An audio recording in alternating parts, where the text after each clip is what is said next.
I want you to own your weakness, your weaknesses, however many you have. I have a bunch of them. Those are actually your power.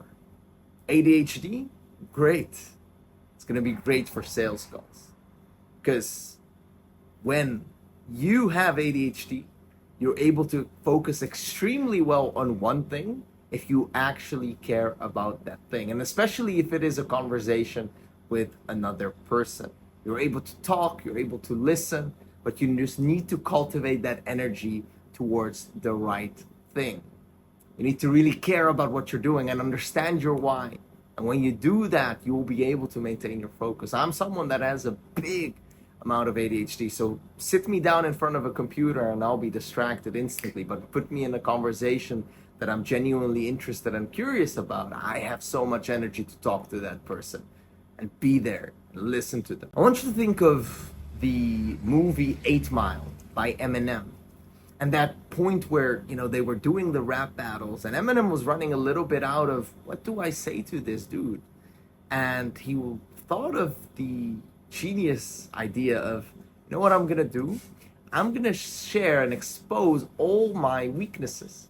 I'm gonna say those things about myself. I'm gonna diss myself in this battle, not my opponent. That way, my opponent will be disarmed and they don't have anything to say about me. So the reason I'm shooting this module is because I got a lot of people that happen to be quite young.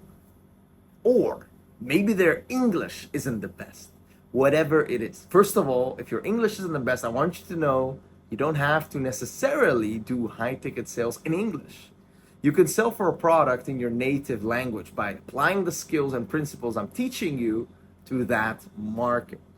So don't worry about that. In fact, it could be a really great thing because high ticket sales isn't that big in countries that don't speak English. So you could go ahead and kill it there. Regardless, let's say you do want to sell in English because the potential in the market is so big and you can work with your favorite influencers, whether it's a Samuel Onuha, whether it's an Iman Gutsi, whether it is a Mike Thurston, whoever it is, could even be Tony Robbins. You want to do their calls, you want to do high ticket closing for people like that. And your English isn't the best. So what do you do then? Obviously, work towards improving because it's very useful and very good that you improve it. People really appreciate people that put in effort. Effort and energy is a currency that is the same upon all cultures respect it, all cultures understand it, and if you apply effort into the thing, you are going to be respected by me, by anyone that you're applying effort and they seeing your effort. So that's the same with English. Let's say your English isn't the best and you're in a call with a prospect and you simply let them know, hey, before we start the call, I want to let you know English isn't my native language. I'm here to help, I'm here to serve, I'm here to listen to you.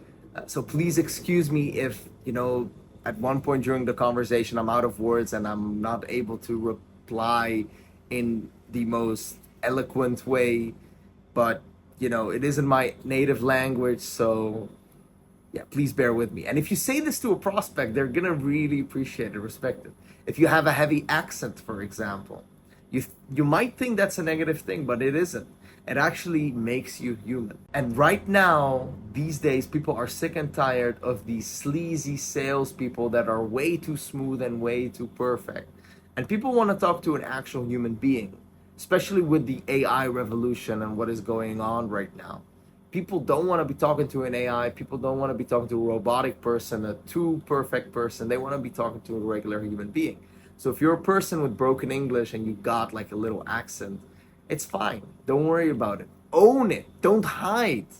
Own it. Let them know it isn't your best. Let them know you're working on it and they're going to respect it and understand it and you're going to be able to relate to them. Because a lot of the prospects that you're going to be speaking won't have the best English themselves either. Even if you're selling for an English product or whatever, there's a lot of signups, prospects that sign up that aren't from the country of the product that you're selling for. So one of the examples that I want to give you is Ryan, one of my students. Now, when he first got started with us within QSA, his English was absolutely atrocious. He had a big French Belgian accent and he didn't know what to say in a lot of the times.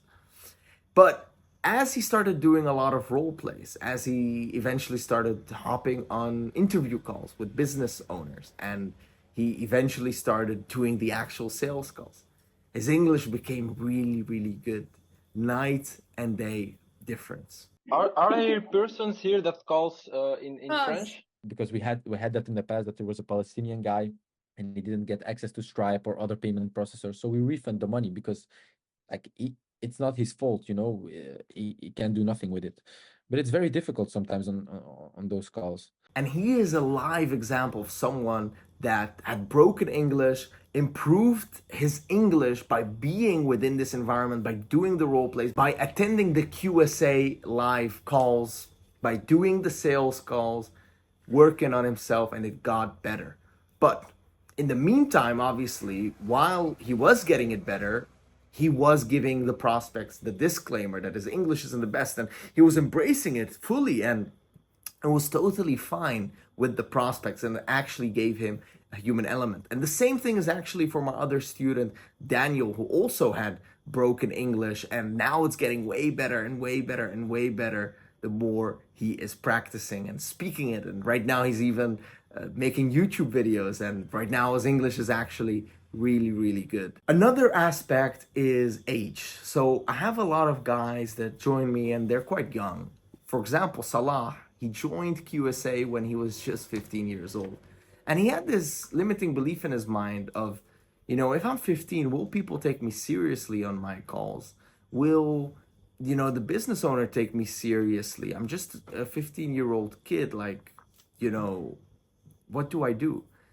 And we worked on this. And now he fully embraces the fact that he is just 15 years old and he just turned 16, but still a very young guy regardless. He fully embraced it. He used to be the guy that struggled getting an opportunity himself. But right now, he is the one handing out opportunities like Arabic moms are handing out slippers and belts during Ramadan. He recently posted 2 opportunities to the QSA chat, just sharing them with people because he has so many. Just being 16 years old, posting his booms in the chat like crazy. This guy fully embraced his age and he's owning it on the call. So if people were to ask him, hey, but you're just 16 years old, like who are you to tell me X, Y, and Z? Then he simply confidently replies, I'm 16, that is true. And why do you think at this age, business owner X has trusted me to be his business partner and be in this position to have this consultative call with you?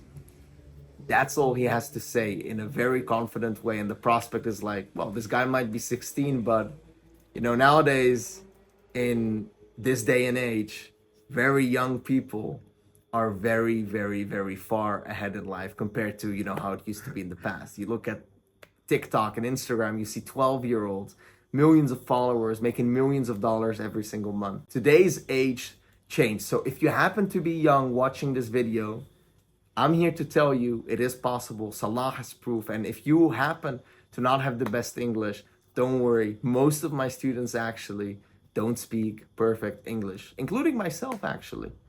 English isn't my first language. You may or may not be able to hear it, but I did my best to improve it. Played a lot of GTA San Andreas, and here we are, I have a big business helping hundreds of people in English. I made it happen. And so can you. Own your weaknesses. I want you to be a little bit vulnerable. So an exercise I'm going to give you is I want you to go down here and write down what is your weakness. You can comment it, but even more preferable, you make a little video of yourself and you share that weakness. When you share that weakness, you give it less power. You're putting it out to the open. You're exposing it. And then when you do that, you will realize it is not that bad.